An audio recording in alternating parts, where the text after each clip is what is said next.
I wanted to talk about a special kind of sacrifice, a Vedic ritual that they did on a regular basis, which was very important. And it's called the Soma sacrifice. And that is a time when all the practitioners in a particular community gathered together. This would be all the priests and who had memorized a particular Veda and a particular set of these works. And remember, it's not just the 10,000 lines of the Rig Veda, but also the 10,000 lines of the Aranyakas, the Brahmanas and the Aranyakas and the Upanishads that are also attached to the Vedas, which is probably another 20,000 lines. Really an amazing accomplishment. Well, all those people would gather together and perform the Soma sacrifice, which is a time when they all drank this this liquor made from a hallucinogenic plant, and they got completely spun out. And they even offered that into the fire so that Indra would become equally, well, blissful. And the idea was that,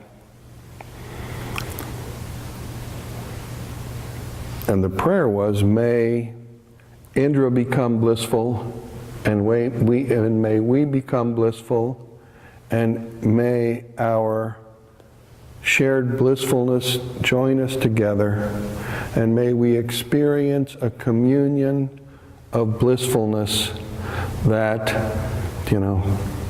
uplifts and empowers us.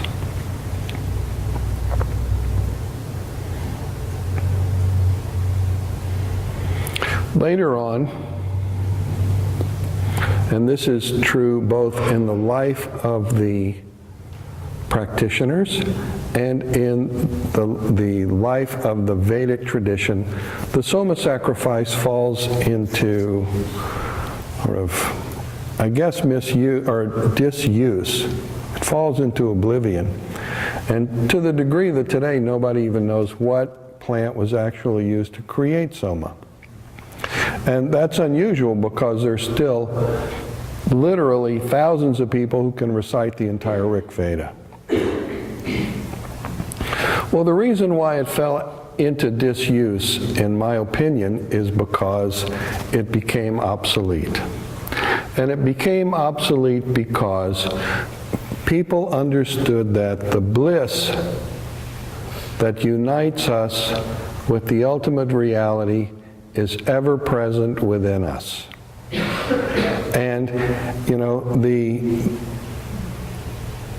the intoxicating substance was really taken to shift our neurochemistry just enough that our tensions could be suspended for a moment and we could experience the movement of our own creative energy and the bliss that is inherent in that, in our own inner power. And once that is understood, there's no substances that are necessary for any support, because simply we can turn our attention within and on our breath awaken our energetic mechanism and experience this bliss. And in the context of that joy, what activity does your mind engage in?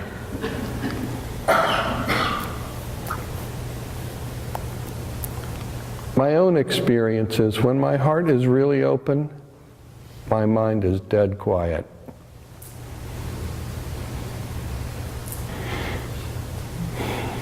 And in that dead quiet, all the forms of all the phenomenon that manifest in my sensory experiential field take on the appearance of rainbows.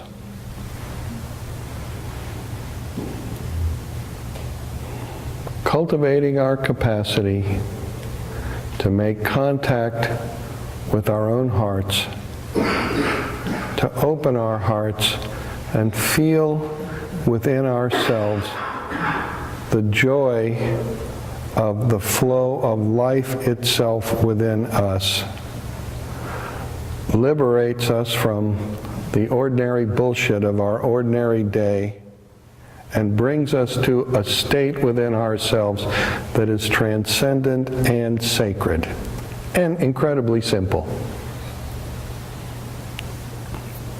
And living, cultivating within ourselves the capacity to live in that state transforms our life completely and is a total blessing to all the lives of all the people we're connected with.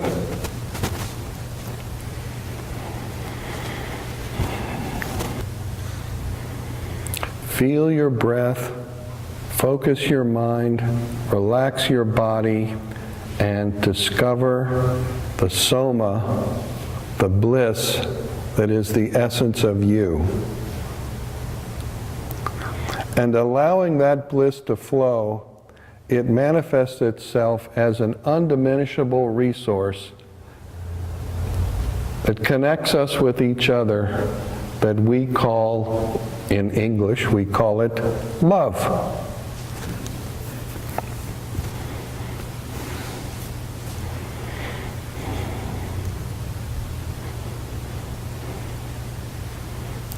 Discovering that bliss, that richness, that joy, that sweetness, that love that is ever present within us, cultivating and living from that, liberates our life from the disappointments of our ancestors to express itself in its fullest and unlimited potential.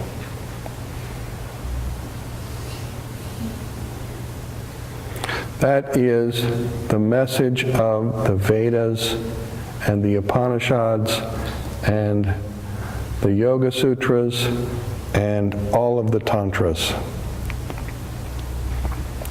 And in sitting here, what I am hoping to express is that I wish that all for you. All of it.